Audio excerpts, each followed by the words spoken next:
Assalamualaikum warahmatullahi wabarakatuh.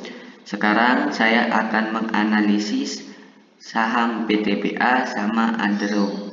Saya akan menggunakan analisis teknikal dan analisis fundamental.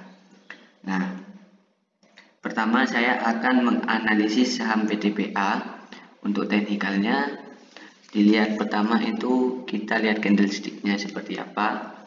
Nah, di sini saham PTPA sendiri candlestick-nya sudah pernah menyentuh Bollinger Band yang paling bawah. Kita gambarkan di sini. Nah, ini untuk candlestick yang sudah menyentuh Bollinger Band paling bawah. Nah, kemungkinan besar ini PTPA sendiri akan mengalami kenaikan seperti itu. Nah, contohnya di sini ini candlestick yang menyentuh Bollinger Band paling bawah itu mengalami kenaikan sampai di sini. Nah, sampai mentok di sini. Nah, sudah nyentuh Bollinger Band paling atas itu mengalami penurunan sampai di sini. Nah, sekarang sudah nyentuh lagi, ini mungkin akan mengalami kenaikan seperti itu.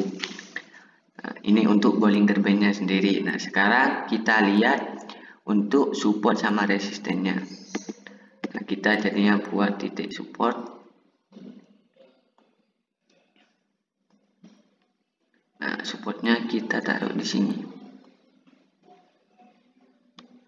Nah, di situ di 1300-an, terus resistennya kita taruh di sini. Nah, di 3100 seperti itu. Nah, jadinya di sini ada dua candle yang sudah menyentuh titik support. Dicontohkan seperti itu. Kita beri tanda panah dulu. Nah, di sini untuk candle yang sudah pernah menyentuh titik supportnya, nah, terus langsung mantul ke atas. Ini ada di sini, sama satunya ya di sini. Nah, ini langsung mantul, ini mantul juga. Nah, ini yang menyentuh titik resisten. Nah, ini yang pertama dan ini yang kedua di sini. Nah, jadinya ini langsung mantul ke bawah seperti itu, dan ini terus mantul lagi ke bawah. Nah, ini mantul ke atas, terus ini sampai sini lagi, ini mantul ke atas. Jadinya untuk titik supportnya itu ada di 1300-an. Kita ini pindah dulu. Oh, maaf, bukan 1300-an tapi 2300-an, soalnya ketutup barusan. Nah, untuk titik resistennya sendiri ada di 3097 atau diberikan jadi 3100 seperti itu. Nah, ini untuk candlestick-nya. Kita langsung pindah ke RSI. Nah, RSI ini. Nah, untuk RSI-nya sendiri sekarang itu ada di 42. Nah, jadinya ini standar lah, gak terlalu mahal, gak terlalu murah seperti itu. Tapi condong ke yang murah, tapi gak murah sekali. Nah, soalnya masih di bawahnya 50. Saya menetapkan standarnya itu RSI yang standar itu 50. Ini masih di bawahnya 50, masih 42. Tapi kalau yang murah itu 30 atau di bawah 30. Nah, kalau yang mahal di atas 70 atau 70. Nah, kita contohkan untuk RSI yang 30 atau di bawah 30. Nah, ini ada di sini. Kita lihat ini ada 1, 2, 3, 4, 5, 6. Nah, jadinya ini untuk RSI yang di bawah 30. Kita beri tanda panah di sini. Nah, ini yang 1, 2, 3, 4, 5, 6. Nah, itu untuk RSI di bawah 30. Nah, jadinya kita kalau mau masuk diusahakan masuknya di seperti ini, di bawah 30 atau maksimal 30 kalau mau masuk. Nah, kalau untuk menjual, nah, kalau bisa di atas 70 seperti di sini. Nah, jadinya kita beli di terendah, jual di termahal seperti itu. Nah, ini untuk RSI-nya. Nah, sekarang kita lihat untuk MACD-nya. MACD. Nah, di sini MACD-nya kita perbesar dulu. Nah, jadinya MACD-nya sendiri itu kalau dilihat dari garisnya, nah itu sudah mulai sedikit ke atas. Nah, itu garisnya sudah mulai sedikit ke atas. Ke bawah aja.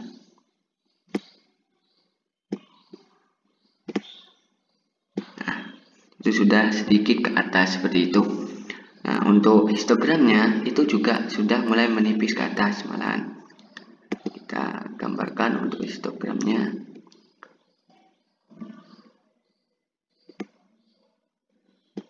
Nah, itu sudah mulai menipis ke atas untuk histogramnya. Nah, jadinya ini sudah lumayan bagus, tapi masih belum bagus soalnya histogramnya sendiri masih belum ada di atas seperti di sini. Nah, sama garis yang warna biru ini, garis MACD-nya ini masih belum menembus ke atas untuk garis merahnya. Kalau seandainya sudah nembus, ini seperti di sini. Nah, ini untuk analisis teknikalnya seperti itu. Jadinya kesimpulan dari analisis teknikalnya ini untuk PTBA itu harganya masih di bawah standar karena dilihat dari harga yang sekarang, nah itu bisa sampai di 2000, hampir malahan, bukan hampir, ini ada di 3000-an malahan, sekarang 2500. Nah, ini untuk saat ini seperti itu. Jadinya ini masih sedikit murah seperti itu, jadinya tidak terlalu terlambat untuk masuk di PTBA kalau dilihat dari candlestick. Nah, sebentar lagi kita lanjut untuk melihat analisis fundamentalnya seperti apa. Baik, di sini untuk analisis fundalnya, untuk ini analisis fundamental untuk PTBA. Nah, kita gambarkan di sini untuk pernya sendiri itu 12. Nah, ini lumayan murah soalnya di bawah 15. Tapi untuk PBV-nya itu masih di atas 1, malah 1,80. Nah, kita lihat selain itu untuk ROE-nya ini 14%. Nah, untuk DER-nya 48 seperti itu. Nah, jadinya untuk ROE 14% itu bagus soalnya itu di atas 10%. Jadinya laba yang dihasilkan atau ya memang pendapatan yang dihasilkan itu 14% dari total semuanya gitu. Jadi ini masih bagus soalnya di atas 10%. Kalau di bawah 10% itu tidak bagus seperti itu menurut saya. Ini menurut opini saya sendiri. Nah, untuk DER-nya sendiri itu bagus soalnya di bawah 100%. Kalau seandainya utangnya itu 100% dari semua, anggapannya semua total perusahaan itu kalau dinilai kan ya itu tidak bagus. Anggapannya kalau perusahaannya dijual ya utangnya ya baru terlunasi, jadi jual perusahaan terus pas buat bayar utang anggapannya, jadi utang itu setara sama perusahaannya kalau 100%. Nah, ini kan masih di bawah 100%, jadinya ini bagus. Nah, tapi ada pengecualian untuk perusahaan seperti perbankan. Nah, itu ada pengecualian, walaupun DER-nya tinggi itu tidak apa-apa. Nah, kenapa DER-nya perbankan bisa tinggi? Soalnya kan perbankan sendiri kayak masyarakat itu kan menabung di bank. Nah, sama bank itu uang yang ditabung masyarakat itu dianggapnya sebagai hutang seperti itu. Nah, ini untuk rasionya PTBA. Nah, kita lanjut. Nah, ini untuk income statement sama balance sheet-nya. Nah, dilihat di sini untuk pendapatannya dari 2019 ke 2020 PTBA ini mengalami penurunan. Dari sini ke sini itu turun. Nah, terus untuk pendapatan bersihnya juga mengalami penurunan, ini ke sini. Sama net profit marginnya itu mengalami penurunan, ini dia. Nah, kenapa ini mengalami penurunan? Nah, soalnya kan sekarang ini pandemi, jadinya kan tidak bisa melakukan ekspor seperti itu untuk PTBA sendiri. Jadinya ya tidak bisa mendapatkan laba yang maksimal, jadinya turun seperti itu. Nah, kita lanjut ke balance sheet-nya. Nah, untuk balance sheet-nya dari 2019 ke 2020. Nah, ini dari ekuitasnya sendiri itu mengalami penurunan. Ini yang warna kuning.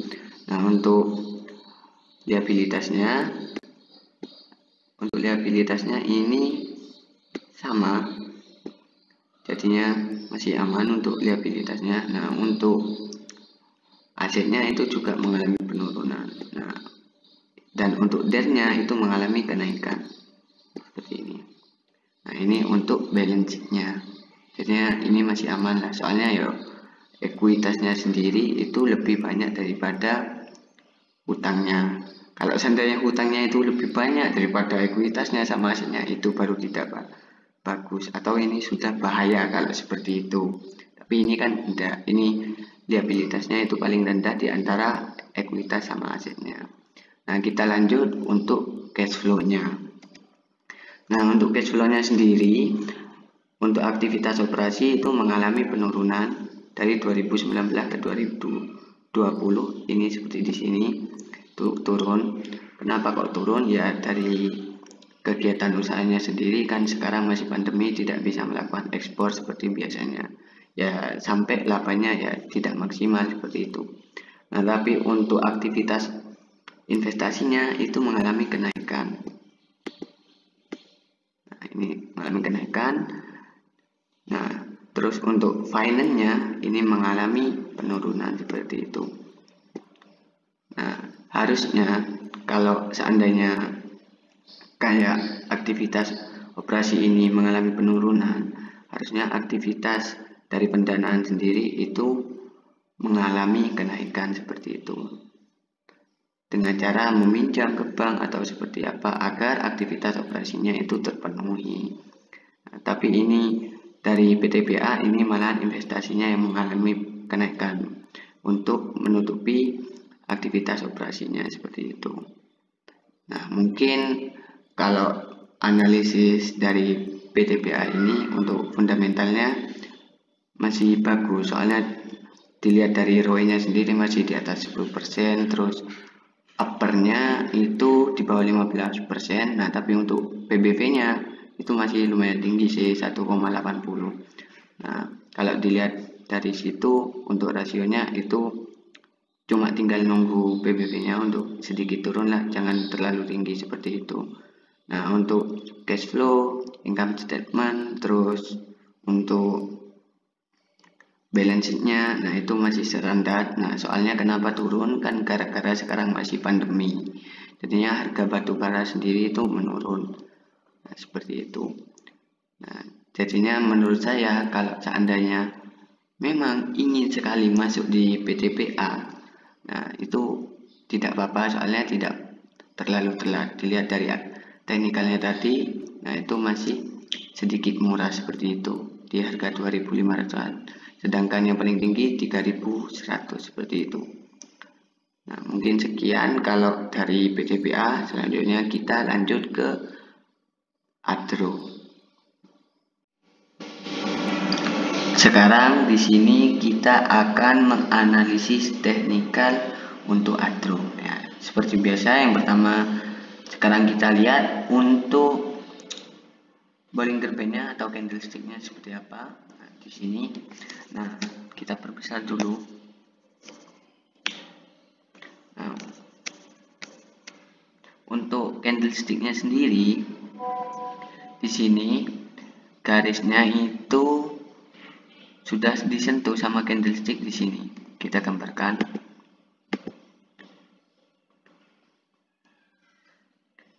Di sini.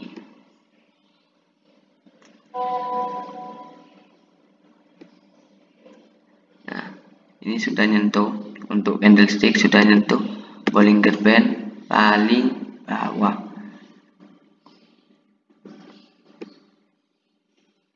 Ini dia. Nah, jadinya ini kemungkinan akan mengalami kenaikan seperti itu. Nah, kalau contohnya ya di sini ini kan sudah nyentuh jadi naik, terus ini nyentuh yang paling atas, garis Bollinger Band paling atas, candlestick-nya jadinya turun. Jadinya seperti itu, turun, sekarang nyentuh lagi, ya kemungkinan besar akan mengalami kenaikan seperti itu. Nah, sekarang kita buat garis support sama resistennya.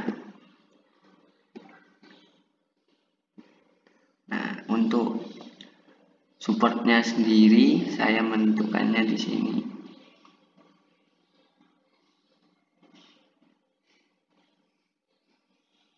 Terus untuk resistennya saya menentukannya di sini. Nah, di situ. Jadinya untuk resistennya,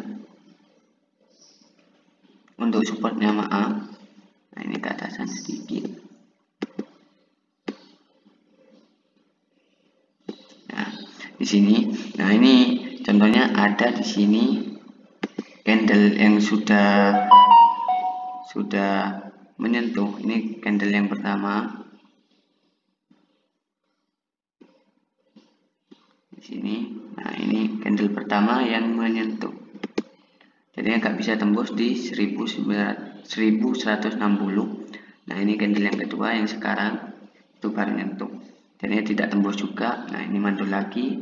Di sini turun, nggak tembus, mantul ke sini. Nah, di sini nyentuh, nggak bisa tembus, turun lagi ke sini. Sini nyentuh, nggak tembus, turun lagi ke sini. Nah, kemungkinan besar ini akan kembali mantul lagi sampai ke sini seperti itu. Nah, dilihat dari Bollinger Band-nya juga ini baru saja menyentuh. Nah, ini dilihat dari analisis dari Bollinger Band sama support resistennya. Nah, sekarang kita lanjut untuk RSI-nya.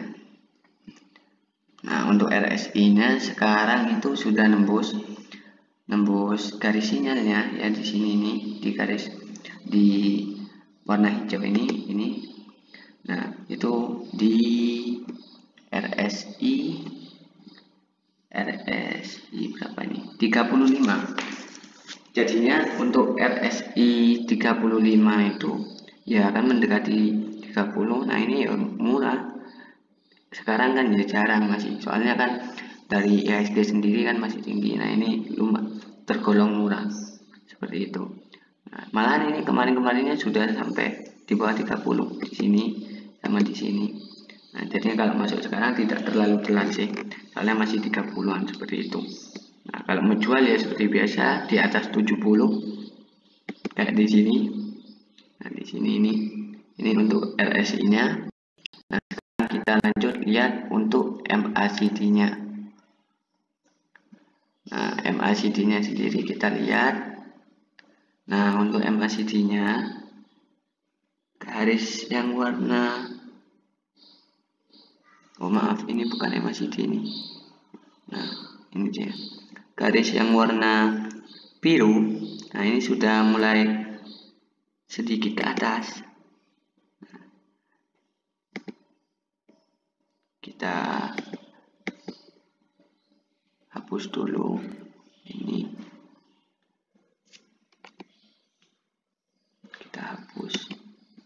Kita hapus dulu. Nah, ini untuk garisnya sendiri. Nah, ini sudah sedikit ke atas. Jadinya kalau seandainya ini sebentar lagi menembus garis ini, nah ini akan mengalami kenaikan seperti itu. Nah, terus untuk histogramnya sendiri itu juga sudah mulai menipis ke atas. Nah, ini ada di sini.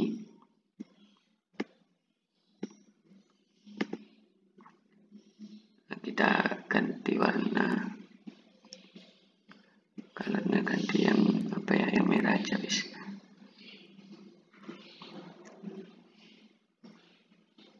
Oke. Jadinya ini sudah mulai mengalami penipisan seperti itu, sudah mulai menipis ke atas. Jadinya semakin bagus ini. Ini untuk MACD-nya. Jadinya bisa disimpulkan di sini untuk analisis teknikalnya untuk ADRO. Nah, itu bagus soalnya dari Bollinger Band-nya itu sudah nyentuh barusan, untuk supportnya sudah nyentuh juga. Nah, terus untuk RSI-nya itu baru naik. Nah, itu masih 35 seperti itu. Nah, terus untuk MACD-nya, nah, garisnya sendiri itu sudah mulai sedikit ke atas. Terus histogramnya itu juga mengalami penipisan ke atas. Jadi ini bagus untuk analisis teknikal untuk ADRO. Nah, ini kalau mau masuk di ADRO sekarang ini masih bisa seperti itu. Kita akan lanjut ke analisis fundamentalnya untuk ADRO. sekarang ini analisis fundamental untuk Adro. Nah, bisa dilihat di sini dari pernya sendiri ini ada 17,79 kali. Nah, untuk PPV-nya itu 0,71. Nah, selain itu kita lihat untuk ROE-nya itu 4%. Nah, untuk DER-nya sendiri itu 70%. Nah, kalau di sini nih untuk pernya sendiri ini menurut saya terlalu tinggi, soalnya ini malahan di atasnya 15. Nah, tapi untuk PPV-nya itu di bawahnya 1 seperti itu. Jadinya kalau PPV-nya bagus, untuk pernya kurang bagus. Nah, untuk ROE-nya sendiri itu tidak bagus, soalnya ini 4%, malahan di bawah 10% seperti itu. Nah, DER-nya ini juga tinggi. Kalau tadi PDPA 50%, nah ini untuk DER-nya ini 70% seperti itu. Jadinya kurang bagus untuk DER-nya sendiri. Nah, kita lanjut ke income statement-nya sama balance sheet-nya. Nah, di sini untuk income statement, nah ada pendapatannya ini menurun drastis dari 2019 ke 2020. Terus untuk pendapatan bersihnya juga menurun juga, sama net profit marginnya ini juga menurun ini. Ya memang kan ya pandemi ini salah satu penyebabnya ya ekspornya. Kalau untuk Adro saya itu baca di laporan keuangan ya penyebab penurunan dari kayak labanya, terus kayak pendapatan bersihnya ya gara-gara ekspornya itu mengalami penurunan yang sangat drastis dikarenakan ada pandemi ini seperti itu.